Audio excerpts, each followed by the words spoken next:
Halo, Assalamualaikum warahmatullahi wabarakatuh.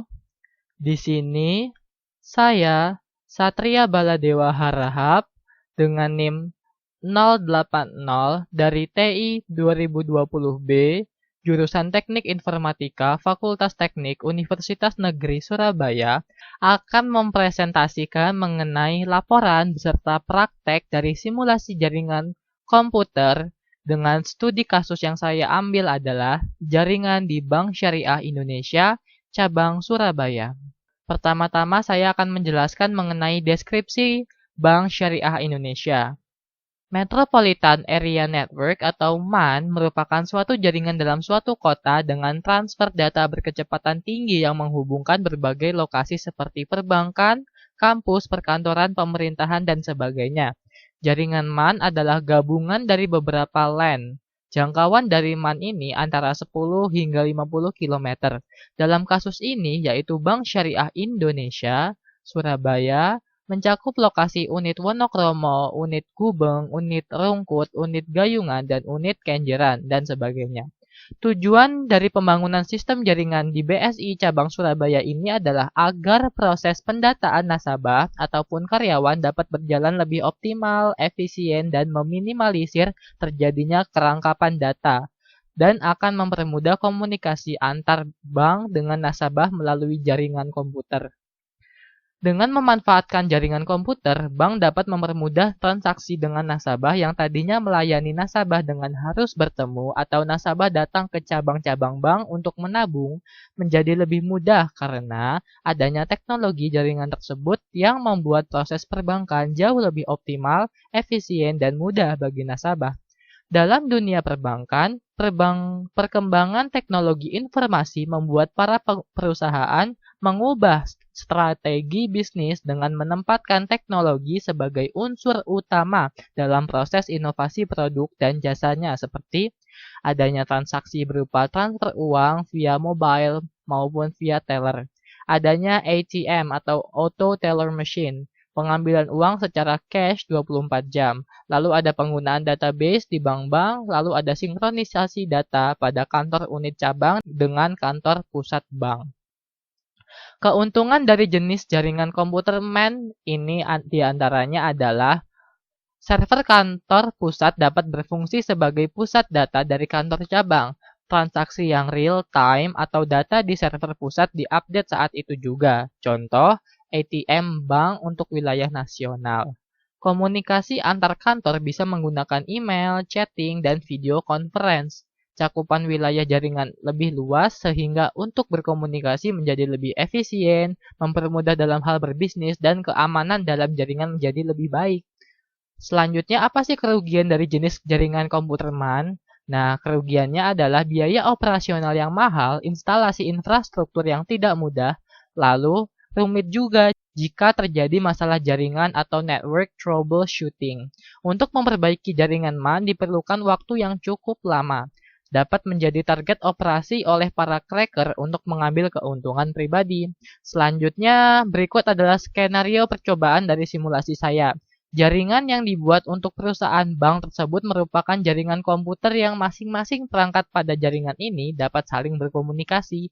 Terdapat beberapa perangkat pada setiap unit yang akan diinstalasikan jaringan komputer di dalamnya, yaitu router, server, switch, dan 2 unit PC. Seperti ini skema jaringan dari Bank BSI cabang Surabaya. Selanjutnya, pada skema jaringan ini menggunakan 5 buah router yang masing-masing router terhubung ke router lainnya. Dibuat dengan topologi star yang tujuannya agar terhindar dari masalah apabila ada salah satu jalur yang terjadi masalah, maka bisa terhubung ke jalur yang lainnya. Lalu di sini kami ada 5 router, router Wonokromo terhubung ke jaringan yaitu menuju server, switch, dan juga terhubung ke 2 PC, di mana terdapat satu PC teller dan satu PC customer service. Begitu juga dengan router dari unit lainnya.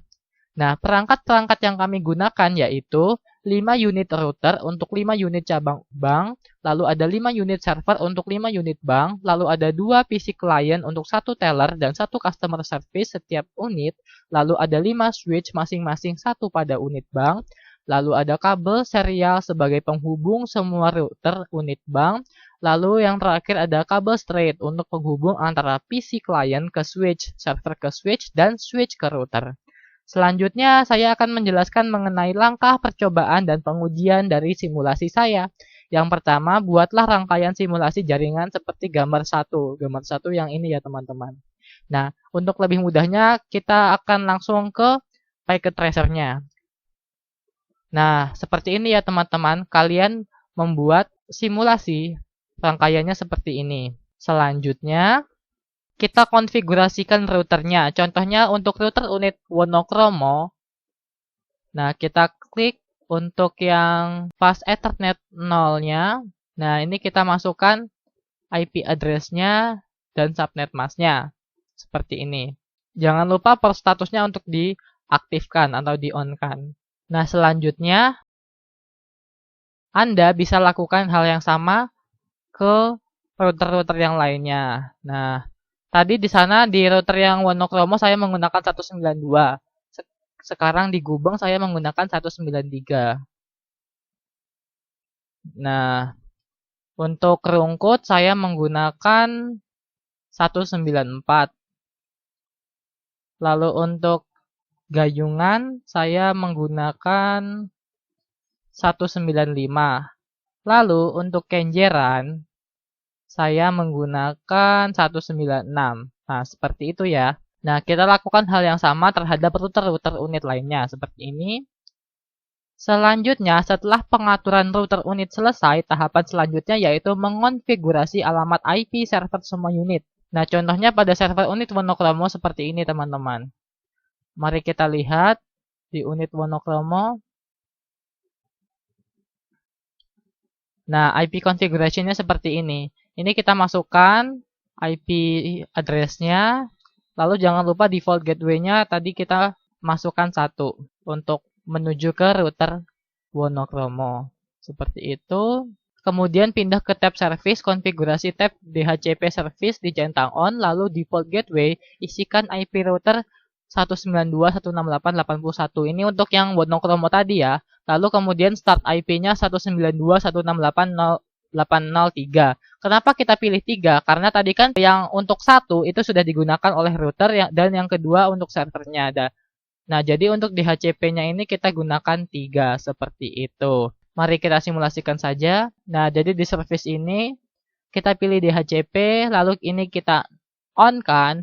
Default gateway-nya kita masukkan dari fast Ethernet router tadi. Lalu untuk start IP address-nya kita masukkan 3. Nah, di sini lalu klik save. Nah, di sini saya sudah meng-save-nya. Seperti itu. Ininya kita isi 3. Nah, seperti itu. Dan jangan lupa klik save. Begitu juga dengan server-server yang lain. Nah, seperti ini dimasukkan angka 3 untuk start IP-nya. Untuk default gateway-nya tetap 80.1. Selanjutnya, Anda bisa lakukan hal tersebut ke server-server unit lainnya. Di sini saya sudah sediakan apa yang harus Anda masukkan, IP-nya berapa, subnet mask-nya berapa, default gateway-nya berapa, dan start IP-nya berapa. Seperti itu. Nah, selanjutnya jika kita sudah melewati tahap itu, kita konfigurasikan PC client-nya semua unit dengan DHCP. Nah, kemudahan dari DHCP ini adalah kita tidak perlu untuk men-setting IP dari setiap PC karena ini sudah tersetting dengan otomatis. Nah, seperti ini. Kita tidak perlu mengisi-ngisi seperti static lagi, tapi kita bisa mengklik DHCP. Nah, ini requesting IP dan DHCP request successful, seperti itu. Kita lakukan untuk setiap PC. Nah, ini diklik DHCP, begitu juga PC-PC yang lain seperti itu. Nah, selanjutnya adalah konfigurasikan router semua unit agar dapat saling terhubung. Nah, ini kita menggunakan kabel serial kan untuk menghubungkan router-router ini. Kita menggunakan kabel serial. Untuk router Wonokromo menggunakan serial 2 untuk menghubungkan dengan unit Gubeng. Begitupun unit Gubeng ke Wonokromo menggunakan serial 2 juga. Sehingga di sininya di serial 2 ini, nah Ini jangan lupa port statusnya dihidupkan, di-on-kan. Nah, IP configuration-nya ini berisi IP dari unit Gubeng, dari routernya Gubeng. Nih, 193. Seperti itu. Begitupun juga dengan unit Gubeng. Pada serial 2-nya, IP configuration-nya berisi IP dari unit 1 atau unit Wonokromo 192 ini. Nah, seperti itu. Nah, sekarang kita lihat di unit Wonokromo ini, di serial 3-nya. Serial 3-nya ini berhubungan dengan unit Kenjeran. Maka kita bisa lihat bahwa di serial 3 ini, nah ini berisi IP configuration dari router Kenjeran. Seperti itu.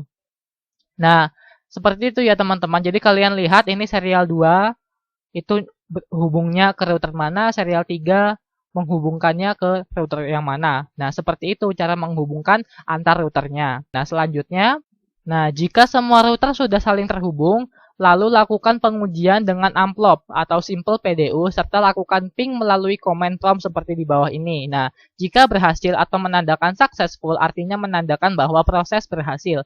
Namun jika failed, maka kita harus mengecek konfigurasinya kembali. Nah, ini kita coba untuk mengirimkan simple PDU. Nah, ini simple PDU ya. Misalkan kita kirim dari server Wonokromo ke server Gubeng.